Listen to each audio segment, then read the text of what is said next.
দুনিয়ার কোনো সমাজ নাই যে সমাজ যুবকদের হাত ছাড়া পরিবর্তন হয়েছে না, উসিলা হচ্ছে যুবকদের হাত।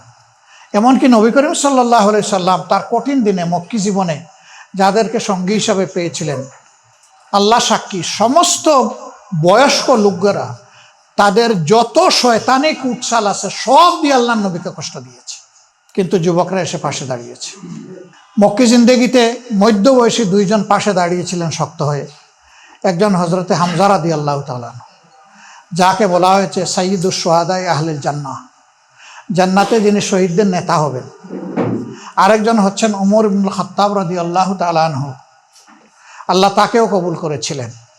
এই দুইজনকে যখন আল্লাহ কবুল করে নিলেন, নবী করিম সাল্লাল্লাহু আলাইহি সাল্লাম কিছুদিনের জন্য তিনি কাবায় আসতে পারতেন না, মসজিদে হারামে এসে তিনি ইবাদত করতে পারতেন না। কিন্তু এই দুইজন যখন এসে গেলেন, একজন ডান দিকে আল্লাহ নবীর হাত ধরলেন, একজন বাম দিকে ধরলেন, লাইন ধরে মুসলমানরা আবার হারামের চত্বরে গিয়ে হাজির হলেন। আল্লাহ তাআলা এই দুইজনের শক্তির মাধ্যমে মুসলমানদের শক্তি আল্লাহ নবীর শক্তিকে বাড়িয়ে দিয়েছিলেন। আল্লাহ তাআলা তাদেরকে অফুরন্ত মর্যাদা দান করেন।